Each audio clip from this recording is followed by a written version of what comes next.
Ladies and gentlemen, if we could take our seats, we'll get underway here momentarily.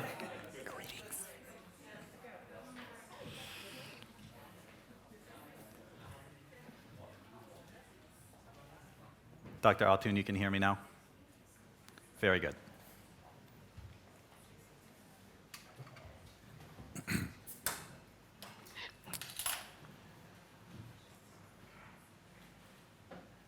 I want to start here with a simple quote, if you'll allow me. Developing better health and care services requires constructive cooperation with the health industry, both at a national and international level. The Norwegian government's 2018 white paper goes on to state that the government wants to take steps to improve the interaction between the health and care services and different private and nonprofit parties in the health innovation ecosystem. Friends, our hands have been forced in terms of public-private cooperation in healthcare by COVID-19. Since March, things have taken a dramatic step in what we would consider a positive direction in terms of collaboration. In fact, it's not been since March that we've been able to meet together in person, so I would like to warmly welcome all of you and thank you for being with us today. It's good to see so many people live for a change. We will see if this is able to continue. We have a very special topic and timely topic, public-private stronger together, building a resilient and sustainable healthcare system in Norway. Building upon the mentioned momentum of COVID-19 public-private sector collaboration and coming together for a common goal, and I want you to keep these questions in mind as we move ahead today. What does a resilient and sustainable healthcare system look like for Norway? What is needed to secure this vision together? What have we learned from COVID in terms of mindset and behaviors we need to take forward to support a continued constructive public-private sector approach? And finally, how will we know if we are being successful in this endeavor? We have a fantastic panel lined up. We have Dr. Altun from Boston joining virtually. I'll put him on screen in a moment. And we have 5 distinguished panelists. You see their names here. I will introduce them after Dr. Altun's initial remarks here. I'm going to try to now put you up on screen, sir. Bear with me one moment.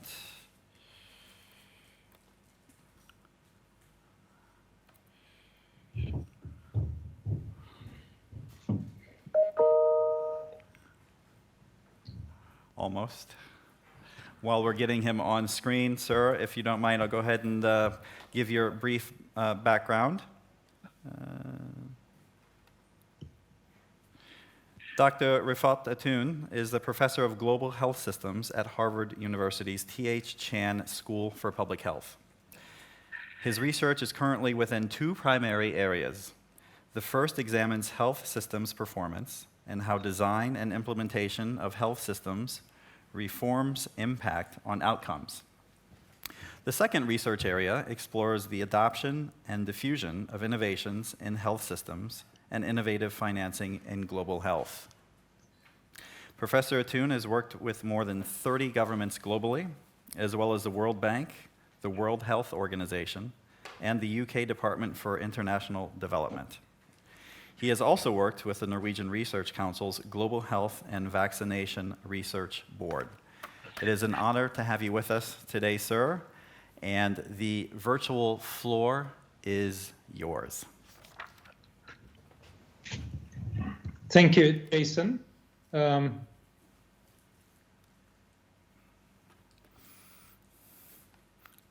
Yes. There. I can see some of the audience participants here with us. Yes. Yes.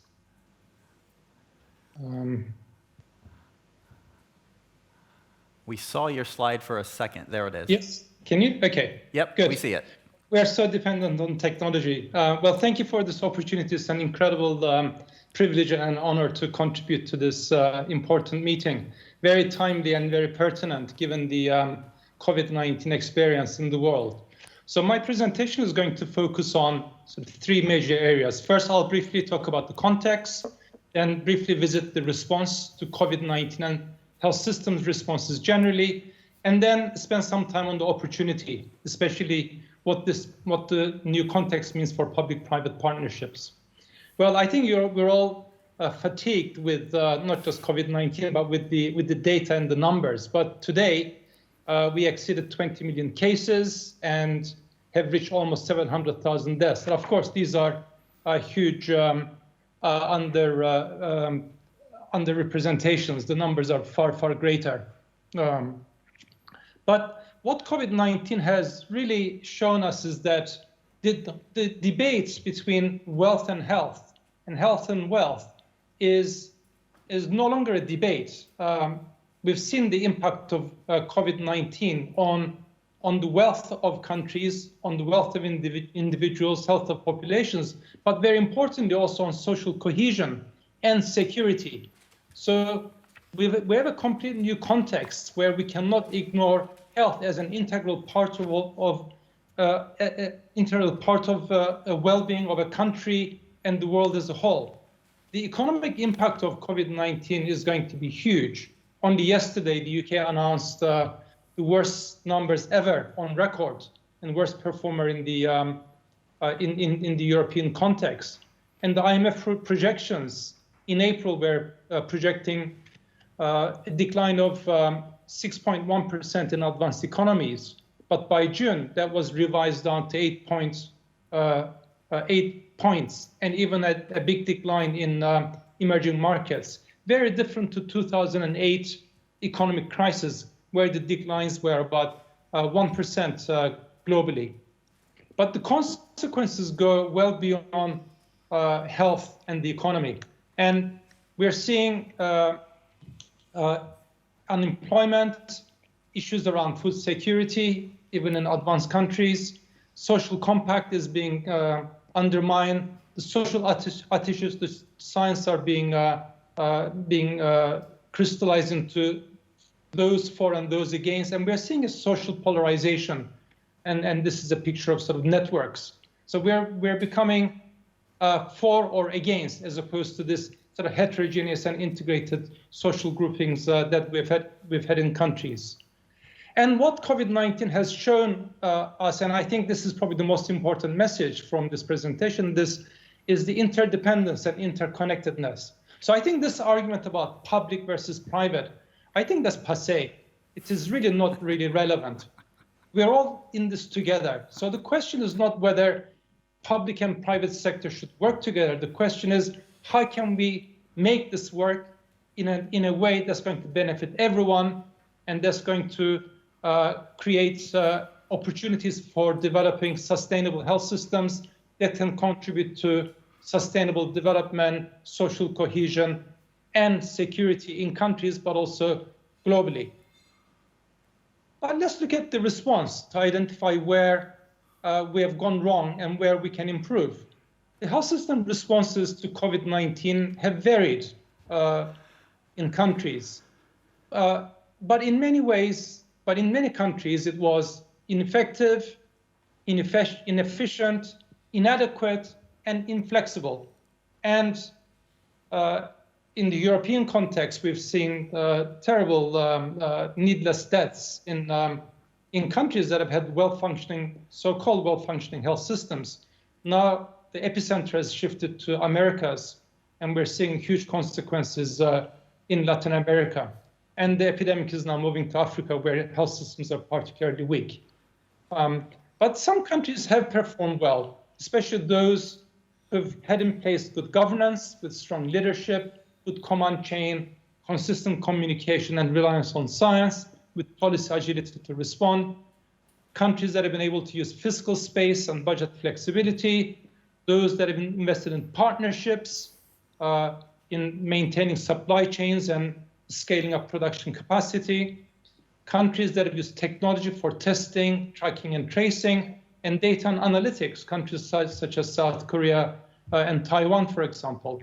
And in relation to healthcare services, we've seen that response was agile and augmented in countries that were able to use technology, but also invested in public-private partnerships and use innovations to respond. And outcomes have varied. So there are countries still going through the first wave. There are countries that experienced a V-shaped response, such as Austria, for example, in Europe, and Slovenia or New Zealand, and many of the South Asian countries. Many countries are going through this wide U-shaped response, and in many others we are seeing a W-shaped response, for example, in the US, with the second wave coming through. So there's some important lessons to be learned. But one important message, certainly for me as someone who's been working with health systems for more than 30 years, and I had the opportunity to work with more than 100 systems when I was at the Global Fund as head of strategy, is that health systems have not been able to respond to changes and transitions. And COVID has really unmasked the decline and the sheer magnitude of underperformance that already existed. So let me give you some examples. So this is a study we published recently in The Lancet that looked at management of hypertension in 44 low and middle income countries, representing about 60% of the world population. And as you can see, it's a cascade of care looking at for every 100 individuals that is hypertension, how many people have their blood pressure measured, those who are diagnosed, those who are treated, and those who are controlled. In Latin America and the Caribbean, the control levels are about 25%. In Southeast Asia, the numbers are less than 15%. Middle East and Central Asia, around 10 to 15%. In Sub-Saharan Africa, well below 10%. So health systems are not coping even with the commonest chronic condition. But you might say these are low and middle income countries. What's the relevance to advanced countries such as Norway?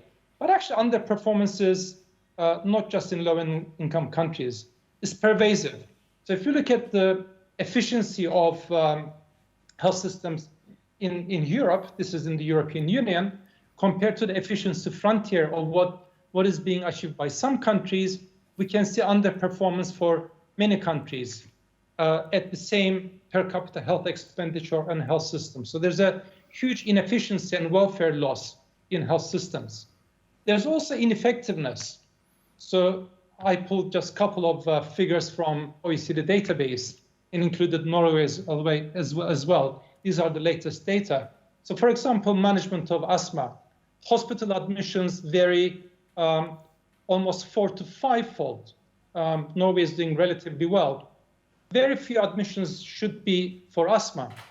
This is a condition that should be managed in the community, at home, or at primary care setting. But in many countries, there are many unnecessary admissions, what we call avoidable admissions. The same picture with diabetes.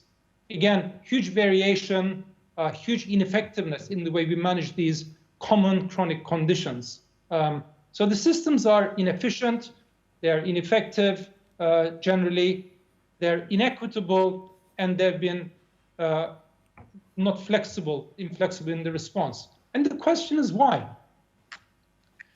Well, I think the reason is because we have this innovation misalignment. This is an op-ed I did for the Financial Times a couple of years ago, where I noted that scientific developments have spurred unprecedented delivery of innovations in new medicines, new medical devices, new diagnostics, but innovation in care delivery has faltered.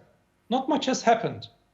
And when saying that, I was being quite generous.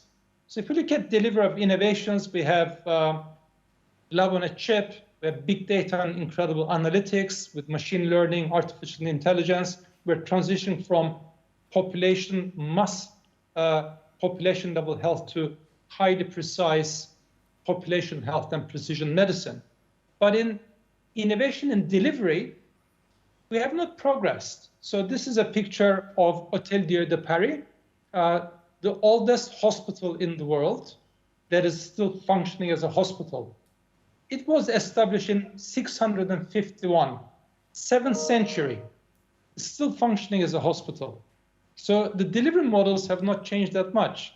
And if we look at the behavioral interventions we've used to manage SARS coronavirus 2, they date back to medieval times, to 14th century. So quarantining of ships, voluntary behaviors such as hand washing, social distancing, face masks, these go back to 14th century. And it was very interesting that with face masks, there's been a huge debate whether we should or we should not be using face masks. But we didn't have the research evidence until very recently. But still, people are debating whether what type of mask, how often, where. So on the delivery side, we've not done very well. So why is this important? Because if you look at the expenditure, expenditure on medicines, diagnostics, and consumables in the OECD is between 8 to 16% of total health expenditure. I've also included Norway here, where expenditure is around 8%. This is where the innovation is happening, and this is where the big debate around cost reductions, cost containment is happening.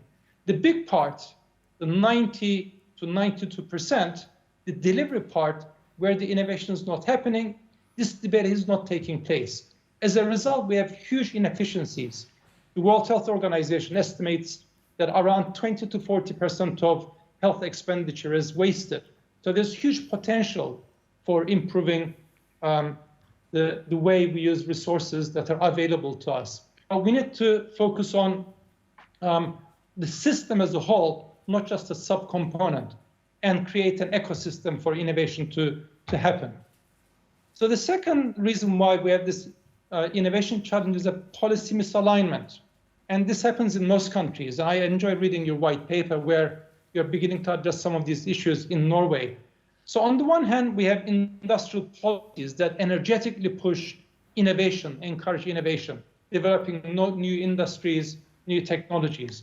But health policies on the whole constrain innovation, or they're designed to constrain innovations, or their uptake in systems. And economic policies on the whole tend to be detached from both. And also they discount from health systems contribution. So what's important going forward is to create an ecosystem where health policy, industrial policy, and economic policies are aligned to create a setting where innovation emerges, but also innovation is taken up and diffuses at scale to have population-level impact. So to get to sustainable systems and to ensure security, we need to address issues of ineffectiveness, inefficiency, inequity, and inadequate responsiveness to external shocks such as COVID-19. But there's an opportunity given the magnitude of the challenges that we face and the underperformance that is pervasive in countries. So the opportunity is to develop sustainable health systems by increasing their agility, by embedding innovation into day-to-day functioning of systems, but also developing resilience. Now, and there are a number of transitions that can make this possible.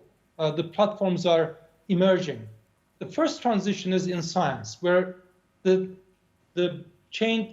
understanding of biology, our use of big data and analytics is enabling us to move from population-based interventions to management of subpopulations, for example, use of monoclonal antibodies or precision population health, to highly individualized therapies, such as immunotherapy or precision health, precision medicine. So this transition offers incredible opportunity in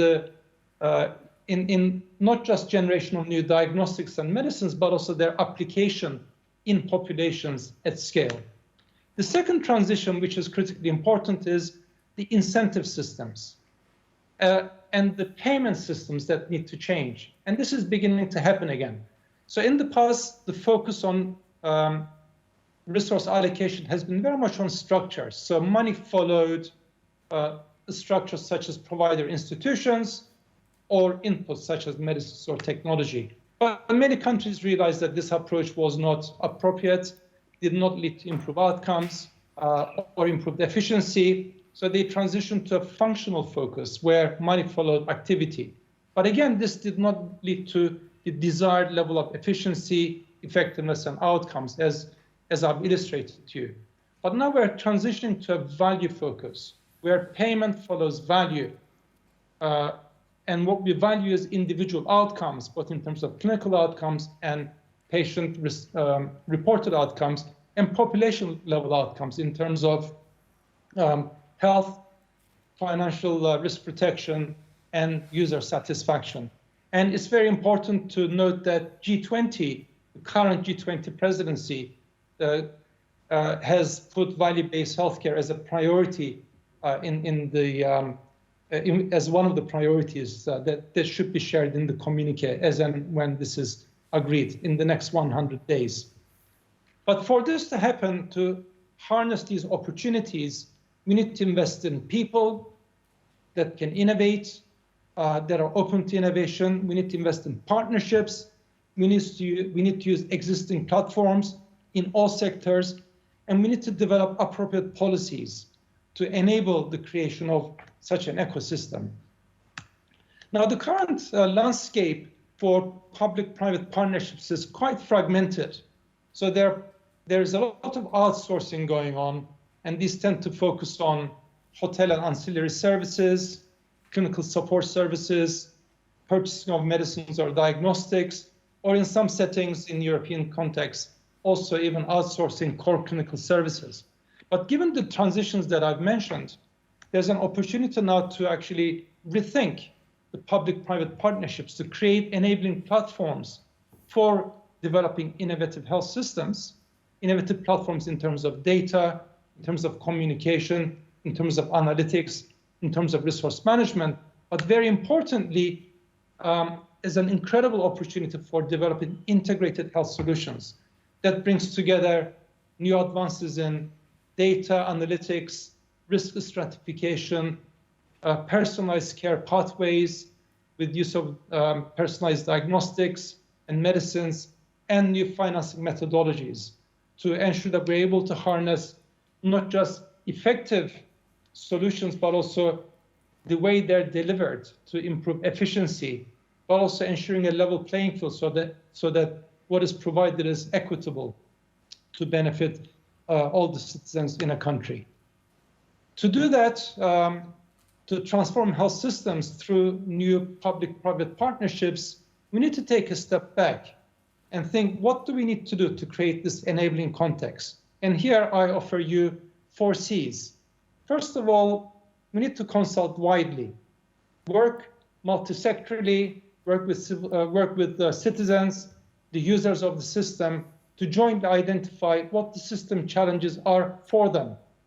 Secondly, challenge the current practices and benchmark performance.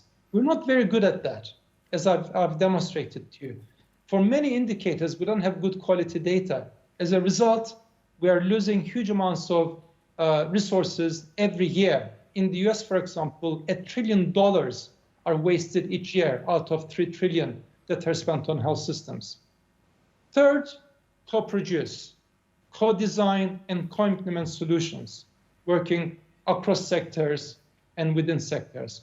And fourth, work together to create an ecosystem for innovation, both the generation of innovations, but very importantly, their introduction into systems and their rapid uptake to lead to outcomes.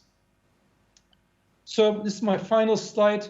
To make this happen, and you've articulated some of this in the white paper, the 2018 white paper in Norway, we need to bring together universities that are the hubs for science and technology with industry that can harness this science and technology and develop it further. But very importantly, we also bring health systems into the picture to ensure innovations are applied and iteratively refined and developed so that they can reach scale and they can have population-level impact.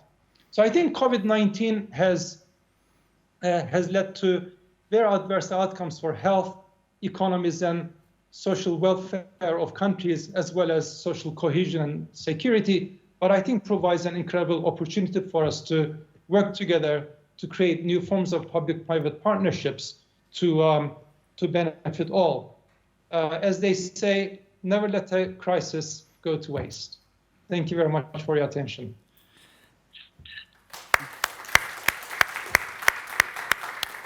Dr. Atoun, thank you very much for that insightful presentation. I have a lot of questions.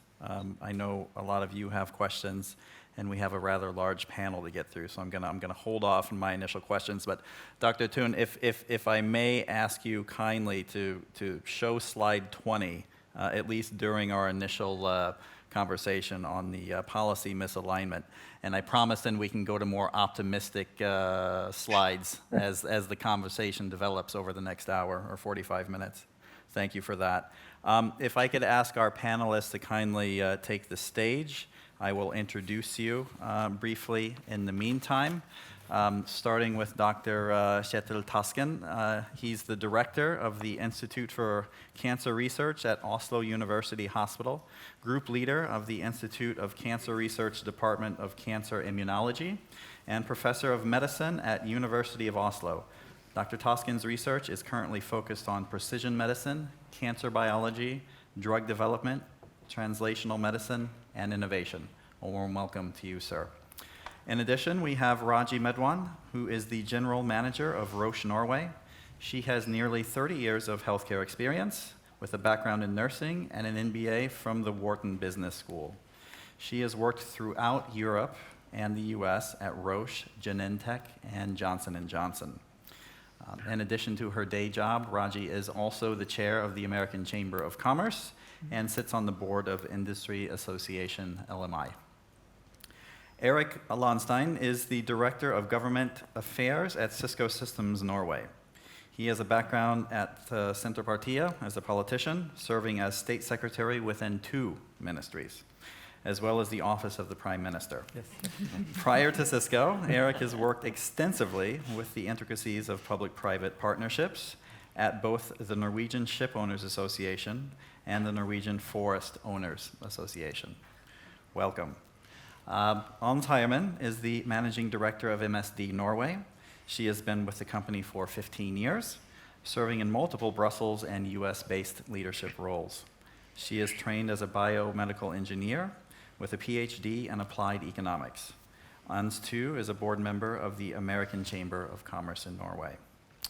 And last but not least, certainly, Dr. Stig Slørdal is the CEO at the Central Norway Regional Health Authority, and just recently, in June, I believe, completed his tenure as the lead of Norway's Decision Forum. He is a professor at the Faculty of Medicine and Health Sciences at NTNU, where he served as dean for 10 years. Dr. Slørdal has been a board member of numerous Norwegian and European committees and research councils, and is a specialist in internal medicine and cardiology. I'd like to also especially thank you, Dr. Slørdal, for taking the time to be with us and coming down from Trondheim today. Thank you. What I'm going to do now is ask that each of our panelists take a few minutes to comment both on Dr. Atoun's initial remarks and introduce your view of public-private partnership. Dr. Atoun, I want to thank you. I don't think I've ever had anyone kind of decimate a title of an event we were doing more quickly than when you did at the start, and the idea of public-private partnerships as being passé. You are indeed correct that we are all in this together. So, with that being said, Raji, the floor is yours. Thank you. Thanks, Jason. Thank you, Professor Atoun, and you're a really hard act to follow. And no, I didn't compare notes with Dr. Atoun, but you'll see many of his themes are also on my mind. And some of the thoughts that you had really resonate with me, especially around visualizing the inefficiencies in the system. And I'll talk more about that. I think one of my observations or reflections from your presentation was how well we've done in Norway as a country, and I just continue to remain impressed. I'm sure you all are. one of the earliest countries to take action in lockdown. And here we are, 200-something deaths are still too many. Every death matters, right? But compared to what we've observed in other countries, and if you look at our COVID numbers, I think we've done a remarkable job, and kudos to all of us in the room as the community and leaders, but also to folks like Dr. Shadal and others in the parliament for making some really tough and the right choices for us. So Jason, you have to give me the cutoff. I will let you know. Because I can talk Yep. forever. So I'd love to start with some trends. So as I think about what we're experiencing in COVID for the past few months, I think change is a constant, right? When I look back to my days as a young child and then growing up, things were much slower. Now seems like on a minute-by-minute basis, things move and things shift and things change. So change is a constant. Technology is exploding, right, all around us. We're learning a lot about diseases, and we are going to come up with more and more solutions. So that's just a fact. If you look at research and development and company pipelines, we are just getting better at science and really going to those niche diseases and finding solutions.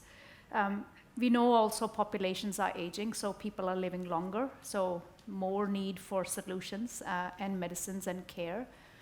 And all of this puts pressure on the system, and budgets and sustainability is a topic that's not going to go away. And even we, Norway as a rich country, have to deal with it.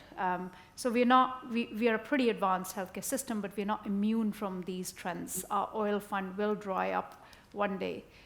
So sustainability as a topic, I think, is a very relevant one for us to think about as a country. So great question for the panel. What does a resilient and sustainable system look like? I had three thoughts. The first one is in keeping with the vein of what Dr. Atun was talking about. So I believe just learning from COVID, it's just brought it more really about visualizing waste and inefficiencies in the whole system, and then figuring out ways to minimize them and eliminating them. I'll give you a personal example at Roche. We for years have talked about digital signatures, but process got in the way. We talked about legal, we talked about risk, and we continued to have 50-page contracts that had to be signed in person, wet ink. COVID came along. In a matter of 2 weeks, we had DocuSign, electronic signatures. Things just fell up, out of the way. We've saved time of busy people. We've saved cost, and most importantly, we've increased the customer experience. Our customers are happier, and I'm happier as a GM who has to sign many documents. It's just quick, fast, efficient.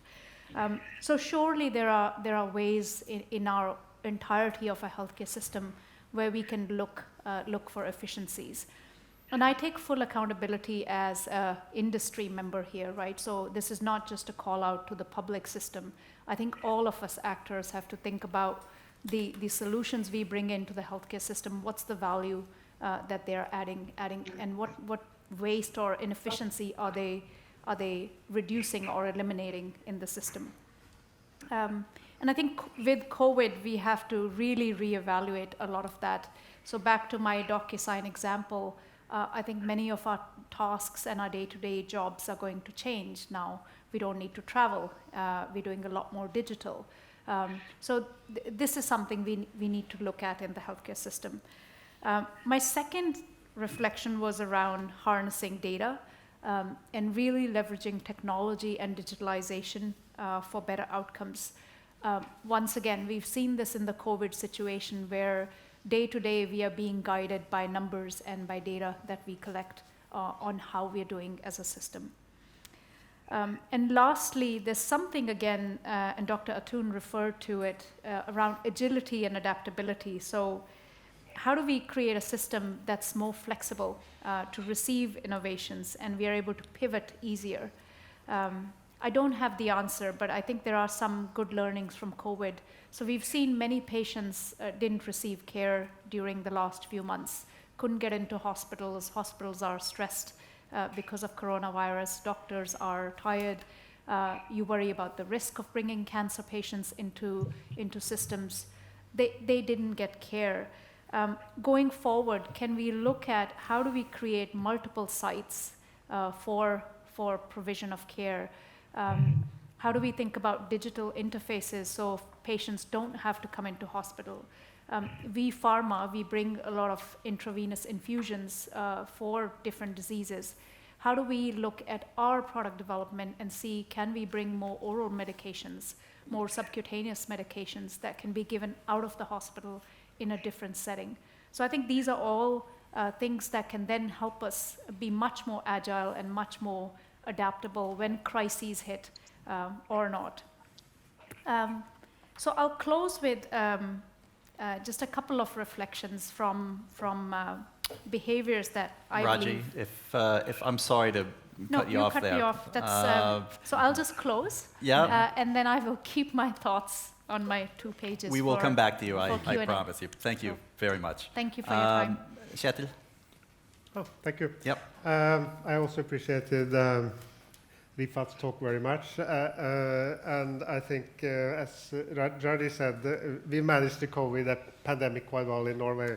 And that has also allowed us to think about other things in the healthcare system. And for example, with cancer, we're sort of back to doing clinical trials quite early, etc. And I'd like to talk about an initiative that we're working on at present called Impress Norway, which is for precision medicine, implementing precision medicine in cancer. The acronym is for Improving Public Cancer Care by Implementing Precision Medicine in Norway. That's how the acronym came together. And for me, this started when we, in Oslo University Hospital Comprehensive Cancer Center, had a working group to see how could we sort of take precision medicine forward in the cancer area. What did we need to do to get going with implementation and align with the political goals and what the ministry and the regional healthcare authorities wanted. And we made a very simple plan. We said it was done last summer. We said we need 3 things. We need the diagnostic platforms. We need to increase the volume of clinical trials. And in parallel, we need to work with the implementation. How is this going to look in the future when it's into more ordinary clinical practice? And then when we had the plan, we started working on the different aspects. And we had also, during the course of that, 2 national meetings, which were bottom-up, aligned with the political authorities and the levels above us in the healthcare system, but still was a bottom-up initiative. How could we do this? And I think we got going. We're sort of rolling out now a network of diagnostic platforms. It's been funded by the regional healthcare systems. And then we started working on seeing, could we make a big clinical trial for Norway, which is quite close to implementation. That's the Impress Norway initiative. And in doing that, we worked with the authorities and for public funding, but we also worked with the pharma companies to see how could we sort of get together to do that. We need to use the diagnostics. We want to have a national molecular tumor board that can discuss cancer patients with advanced disease. We're putting together an algorithm to sort of select drugs.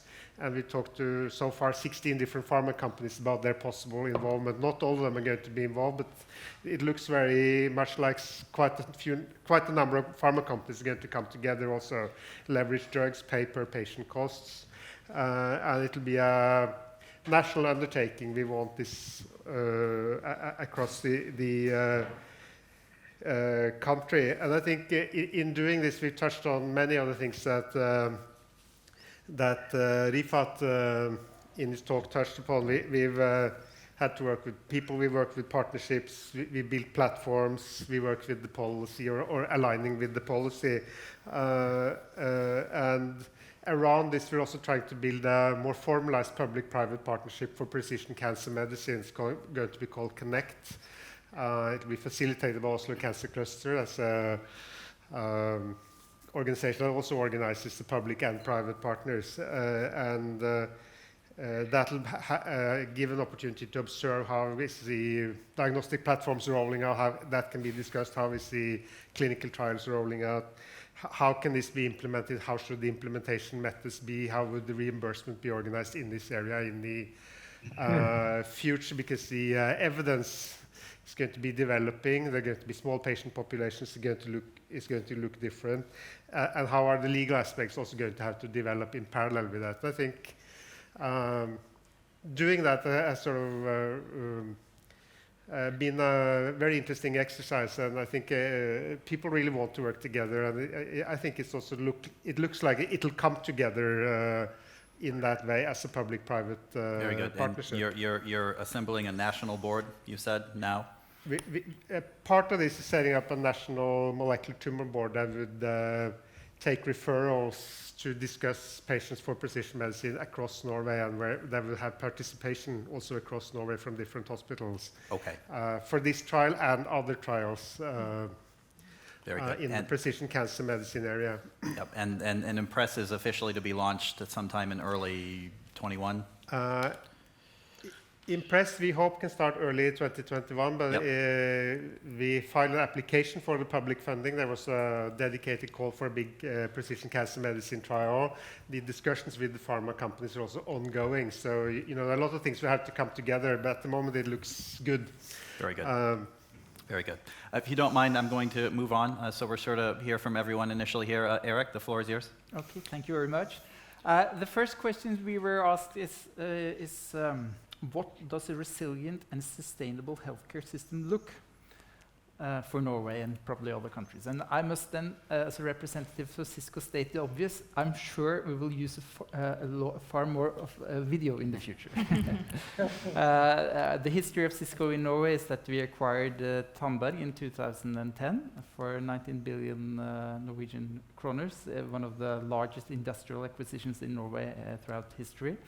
And still today, we have the business development unit for this part of our global business here in Oslo. And for us, it's been tremendous to see how fast large parts of society have changed their way of working, and very inspiring to see how large percentage of the population that are responding that these changes are at large very positive. Most of it is actually adding value to our everyday lives. And I recently heard some results from a study conducted by Accenture. They interviewed 2,700 people in 6 different countries. Out of them, 40% have experienced that they interacted differently with the health sector using new digital tools during this crisis. And more interesting, 9 out of 10 of those who have started interacting in a different way experienced this as good or very good, and were likely to prefer to continue with this. Of course, most of us would say that a physical meeting, it's our preference. 85% would say that, but in many cases, you can have the same, or in many cases, even better experience if you digitize. Your experience with DocuSign is obvious. You save time. It's at least the same quality. And for a cancer patient, it's obviously very attractive if the need to go to the hospital in times of an pandemic or in periods where your immune system is low can be reduced. And we have been discussing this with the cancer hospitals in Norway, and they are telling that they will really now consider this. But it is interesting, as Professor Rifat is pointing out, how slow we have been in innovating in the way we are delivering the health services. And I will say also it's reason to reflect also on our structural barriers to organize the whole system and the way we interact with the patient more effectively. And if I may mention one example. 20 seconds. 20 seconds, okay. We've been working with Rikshospitalet, Oslo Universitetssykehus, doctors located in different hospitals are able to view the same information about the same patient at the same time instead of looking at the papers in sequence. The result is that the time they need to conclude on further treatment of the cancer patient is reduced from typically 6 to 8 weeks to a maximum of 1 week. And they get a much better quality in the treatment because they're able to sit down together and discuss as a collective group instead of working in sequence. And for us in Cisco, working with this hospital, developing this new technology is of course a tremendous opportunity, because not only are we doing something meaningful, but we are hoping to export this solution to the rest of the world. So. And Norway exactly uniquely positioned to be able to do so. Yes. Frankly. Yeah. Thank you very much. Hans? Okay, good. I will try to be a little bit faster because I don't want to repeat too many things that already been said. But so for me, the 3 key things that are really important to have a resilient and a sustainable healthcare system is the one that was really elaborated by Professor Hatun, and is the importance of innovation. And I think that's what we are seeing and feeling now as people, as patients, as a population. We are all looking at when is the next vaccine coming? When is this vaccine for COVID-19 ready? When we will have an efficient antiviral? So we need to make sure for a sustainable healthcare system that we have a system that sustains R&D and R&D companies and values innovation. So I think that's the most important one for me. And that also means that when we invest in R&D, that there needs to be a system, a healthcare system, that looks at innovative medicines different than commodities. These are not the off-patent drugs. These are not the LOEs. These are the new inventions, and we need to make sure that we look at them differently and that we have fast access. The second one, and that's not been mentioned, but I think it's an important one, is prevention. So the best investment in a sustainable healthcare system is to prevent that people get sick. So we need to make sure a healthy lifestyle. Vaccines, really important. And today, less than 5% of the healthcare budget is invested in vaccines or in prevention in general. And I think in Norway, we are very lucky. We have a very good child vaccination program. We have very high vaccination rates, but we can do better. You know, the glass is always half full or half empty. So we have a very, very strong base, but there are other vaccines available for the childhood vaccination program, and we are not doing enough for adults. So how will we set up an adult vaccination program? How can we make sure that we prevent and that we have a system in place for when a vaccine is ready? And I think that's really, really crucial. And the third one is collaboration. And it's a very strong point in the health, in the white paper, the mindset of collaboration. What I've seen in the last months is that when there is a crisis, suddenly we can collaborate. We never had as a company so many calls with NOMA, with NIPH in the last 2 months. Really constructive calls to make sure that we had continuity in supply, that we found really creative solutions, because we had a couple of our products where suddenly there was an increase in demand worldwide that we did not expect. Like we had one product which is a muscle relaxant that normally is used for operations, but suddenly it's used for intubation. And in some countries, it just went through the roof. So we really needed to be hands-on and work not only with Norway, but with governments around the world to make sure that we were supplying real demand and not the hoarding. And we had many, many phone calls on that. So I know we can do it in a crisis, so I would actually love to keep this crisis feeling a little bit over time and make sure that we continue with this mindset. Thank you very much, Hans. Stig? Yeah, thank you. And thank you for the introduction.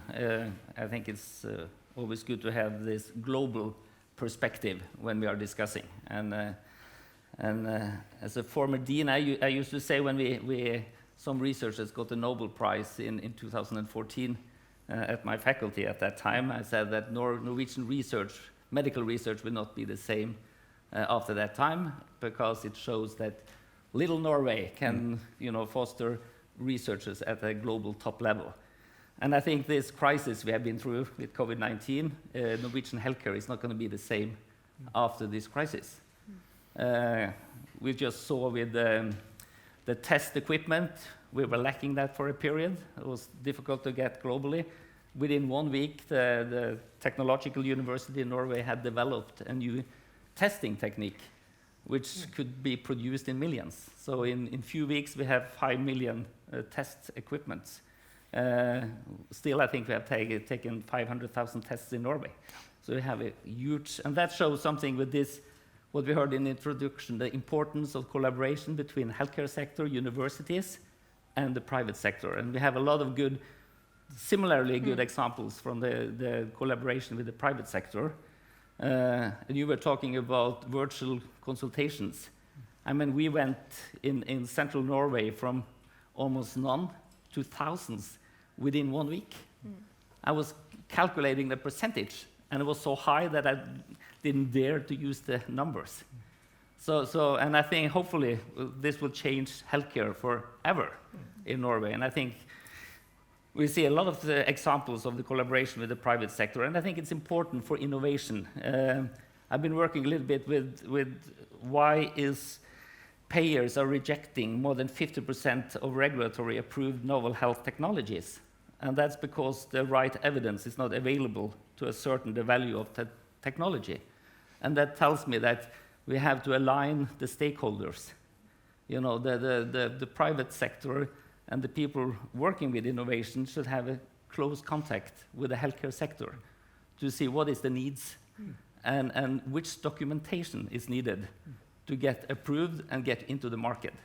So I think this alignment is very important. And from my personal experience working with ultrasound, as a young PhD student, I brought the ultrasound machine to San Francisco to introduce Norwegian technology to one of the best labs in the world. Later, of course, this Norwegian company was bought by GE, so it's now an American company. But still, it shows that and of course, my whole professional career working very closely to companies making the technology makes us able to do research that no one else could do. And of course, the equipment that was developed was suited for the clinics. So it shows the importance of this very close collaboration. I think this alignment between all the stakeholders, also as we heard in the introduction, is important. Regarding COVID-19, I'm a little bit careful about evaluating what different countries have done, because I feel we have done a lot of right things in Norway. But I think the future will judge, you know, what's the difference between Norway and Sweden and Denmark. And at the moment, I'm very careful about judging other countries' handling. But I think we should be proud in Norway for what we have done. Thank you. Agreed, and thank you, Stig, very much. Dr. Thun, I wanted to give you a chance to kind of comment on anything you've heard here from our local panel. And then I also wanted to kind of load you with a potentially difficult question here. And after Dr. Thun has a chance to comment on it, perhaps any of you feel free. And then my colleague Marit is sitting right here. If any of you would like to ask a question at any point, give her a heads up. Time is limited, but we'll see if we can get a couple audience questions. And so, Dr. Thun, in addition to what you've just heard, it's no secret that governments are increasingly applying limits and restrictions on medical supply chains, promoting domestic production and national preparedness. How do you see these increasingly nationalistic approaches impacting the future of healthcare systems globally? The floor is yours. Thank you. First of all, congratulations to Norway on their really remarkable response. It's a real example of what can be done. And secondly, and to the panelists for their excellent comments, and I agree with what's been said and enjoy the presentations. Now, in relation to this issue of nationalism versus globalization, in times of crisis, we do see this sort of contraction back to sort of protecting one's backyard. But we are so interdependent and interconnected now. We need to ensure that we're able to develop local capacity and local resilience while we're able to harness capabilities around the world, because it's not possible for every country to be leading in every area. That's just not feasible, nor is it possible, nor is it desirable, because it would lead to inefficiencies. So this collaboration needs to happen not just at country level among the universities, among the industry and service delivery components, but also across countries. This could be regional, it could be sub-regional, it could be global. So what we have to think about partnerships and collaboration with a fresh lens to ensure that we don't face the challenges that we've faced, including in the European context, where many countries closed their borders and all the founding principles of the European Union went under the carpet in no time. So we need to ensure that we don't go back to these times. And to develop sustainability, we need two things. We need responsiveness. So we need collaborations to enable agile and rapid response. We also need resilience. That's going to enable longer term responses. That's the definition of sustainability, responsiveness plus resilience. They cannot be achieved just through country level efforts. It needs to be necessarily through partnerships across borders, because viruses don't recognize borders. Right. Thank you. Any of the panelists care to comment on supply chain, national? I know, Raji, I'm going to point to you. You were very early on, right in the middle of this, with your products and machines. Yeah, so it's a concern, Yeah. right? So like Professor Atun saying, crises bring contractions and protecting your backyard. So we are experiencing that now, right? There's a lot of talk you read in the papers, and that then comes to us as companies, whether it's US, it's the China bloc or the Europe bloc. So that's happening. My hope is, like Dr. Atun saying, that in the long term this goes away, because our supply chains are so globalized right now. And it's, you know, it's not a joke to, in one day, set up a factory that is at the level of precision that you need for some of the innovations that we bring. And the investment that's required in that is quite large, right? That's not to suggest that you can only do it that, right? So like Dr. Shradal was saying earlier, there has to be a balance. Some things we need to do nationally, right? There are a lot of things we need to build locally, because that then helps us with resilience.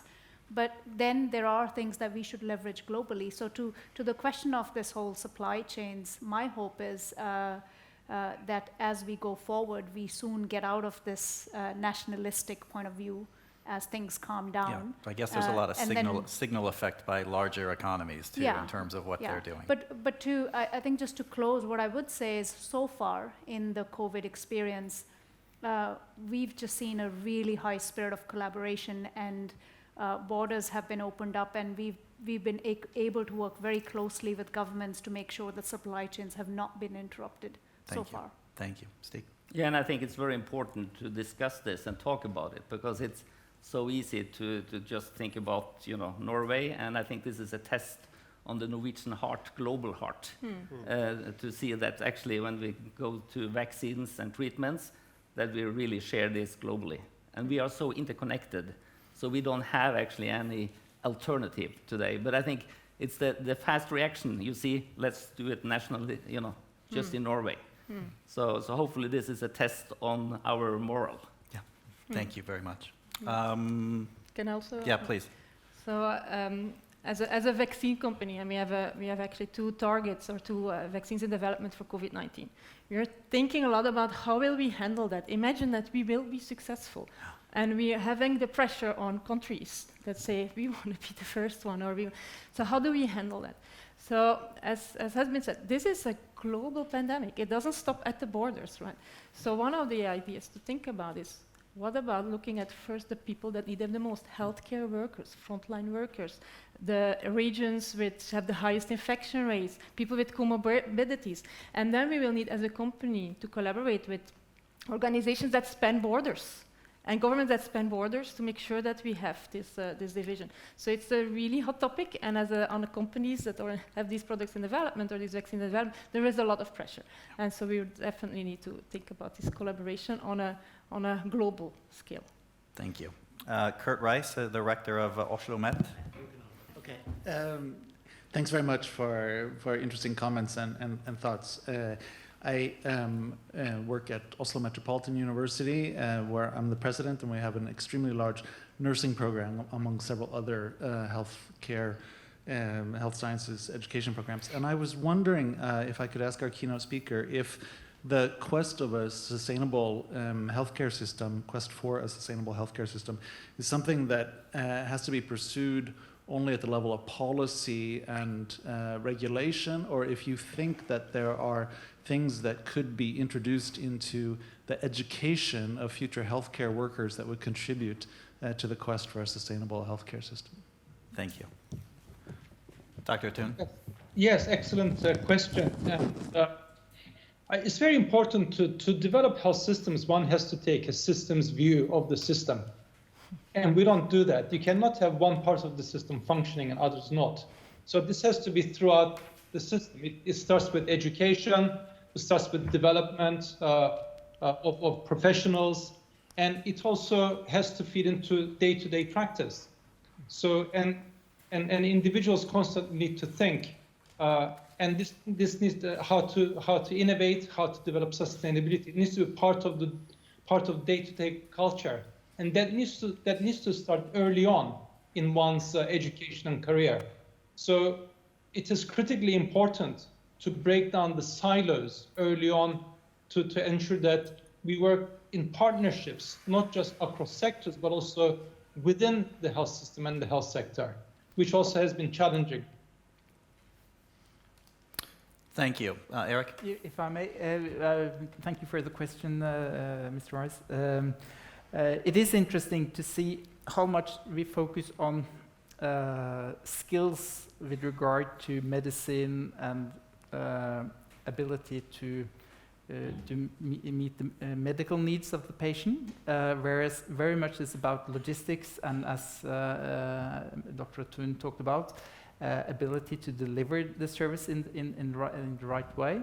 And what we have experienced during this crisis is that health personnel have needed to improvise to very large extent, because they, in a very short time, had to change their way of working. And what I think we have learned from this crisis is that we know that the future will be far more digital, and for all nearly all educations, making sure that you internalize this kind of competences in your education, not only in theory, but also as part of the practical training, will probably be important to deliver better quality, closer to the patient, involving the patient more, making sure that you as a healthcare worker are able to cooperate more efficiently with other healthcare workers and the extended community around the patient that we want to mobilize to a much greater extent than we do today. And we must say that from a Cisco perspective, that we have encountered a certain conservatism with regard to the educational institutions and the health care systems with regard to using training programs and changing from within, but also adopting what has been offered by external partners like us. Is there an existing Oslo Met Cisco partnership? There has been a dialogue, but it is interesting. You guys can talk after this meeting. But it is interesting. We've entered into a cooperation with the Police Academy of Norway. Mm-hmm. They need to move their police work from the physical area into the digital space. This is obviously an area where they need to change their curriculum. And what we have done is not only been a dialogue partner, but actually we are providing for free some technology-neutral courses that they use as part of their education. And that's part of our CSR. And of course, this is based on knowledge that is really at the forefront with regard to how digital networks are built and what are their vulnerabilities and how to detect what's going on in them and how to ensure evidence if there has been a breach of rules. Exactly. And similarly in the healthcare sector, the healthcare workers of the future, they need to be digital. Yeah. And it is a tremendous transformation, both of minds and the physical environment, and the minds are the most difficult part of course. Exactly. And that's why Mr. Rice is so important. The adoption of these new technologies was one of my questions. We're quickly approaching the rapid fire time here during our panel discussion. So I want you each to take 30, but I do want each of you to answer this question, although initially it will be targeted at the private sector companies. The white paper spends a good deal of time talking about the government and its self-admitted need to be a good partner for the private sector. What do you think the private sector can do to be a better partner for the public sector? And very specific, if you have any specific examples, some self-reflection here. This event is being recorded, so I'm sure the self-reflection will be somewhat limited, but would love to hear your thoughts on that. We can start with you, Hans. So I would say I would like to offer the same what I expect from them, and that's transparency in how the system works, what are your true issues that you're trying to solve, and how can we help, and keep a focus on the common goal that we have, right? Mm-hmm. Because very often we are in a situation where we think we have split goals, but we don't. The first goal that we have together is to increase health through medicines or to delivering the medicines and the services to patients. So I would say be transparent and let's do the dialogue. Thank you very much. Stig? Well, as a reference to the decision forum, after being there, I think it's important to talk together and collaborate. Yeah. Because I don't like to read in the newspapers that the people we are buying from are arguing in the newspaper about what we are doing. I think a dialogue is important. I think it's important for private sector to see the needs of the healthcare sector, and actually take an early dialogue, start early, what is needed, which documentation is needed, and then get a fruitful cooperation around that. So I think that the most important thing is having a dialogue. Thank you. Going on. Thank you very much. Eric? I think it's important that we demonstrate some sort of humility with regard to trying to understand the logic and why the public sector are doing as they're doing, and as Stig is saying, not rushing to the media and in broad terms complaining, but being specific and concrete in our initiatives. And from my point of view, what I will do with regard to this, I think that Norway should say that we will take a leading role in using video technology within healthcare, and we must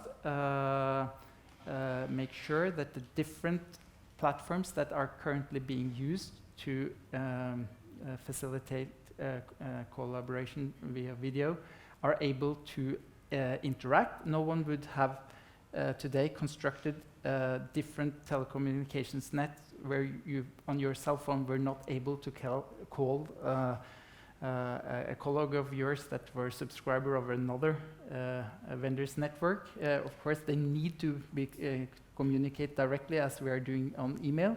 Today, we are developing proprietary systems. And I think that instead of being in my office, being frustrated about this, I should, in a constructive way, approach the right persons and describing this problem. So that I will do after this meeting. Thank you. Thank you very much. Raji? So for me, two things come to mind. One is trust, and a single-minded focus on putting the patient in the center. And that's what happened in COVID. We worked beautifully with the government. We have a large diagnostics footprint to make sure within a week, 2 weeks, Roche provided the diagnostics that were necessary.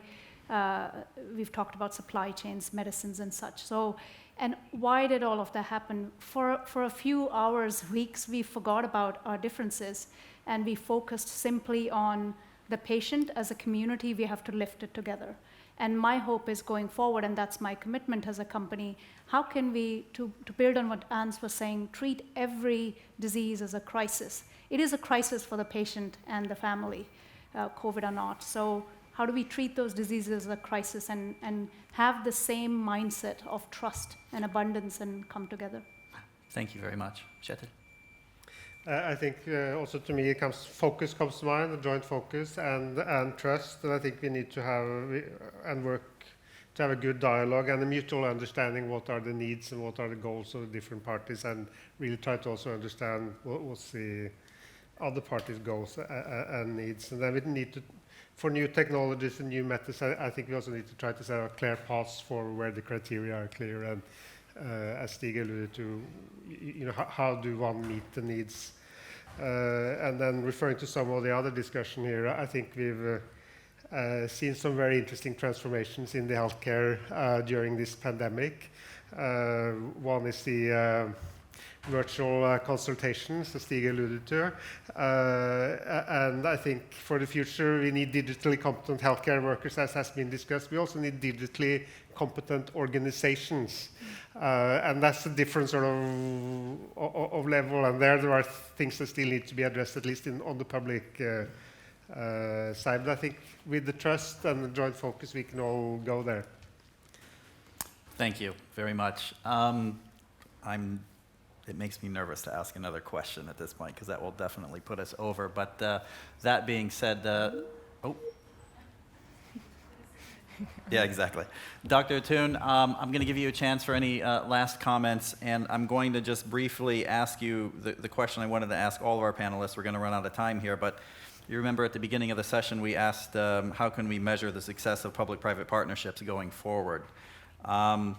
What do you see as some of the most important metrics or milestones for measuring success? 5 years from now, what are we going to look back and say, this is how we're doing things vastly differently now? I think the first measure of success is that all new initiatives involve both public and private sectors. I think that must be the way forward. It will be very sad to go back to business of the past. Or past behaviors. We've had a shock. We've realized that we're interdependent and interconnected. We need to work together. So that's the first. Secondly, I think a very important measure of success is that we don't talk about public versus private sector, but all the stakeholders working to achieve the solutions that a country or a society faces. So I think people need to be on the same side of the fence, not opposite sides of the fence. And they need to consult. They need to co-create. They need to ensure that they're able to challenge the current practices, and they need to create this ecosystem. So if in 5 years' time, when we have an update conference, we see the beginnings of or the development of this ecosystem, we can say that we've been successful. Very good. And with that, thank you very much. I appreciate not only your participation here today, but all of you very much appreciated you taking the time, and you all as well. In a socially distanced way, you are welcome to continue any of the conversations you would like to have. Please mind your 1 meter at least from your partner here, and I think there's a cafe and outdoor seating out there. The next event doesn't start here for another half hour, so I think we have a good 10 minutes at least in this room. Thank you all very much, and have a great rest of the day. Thank you. Thank you. Thank you.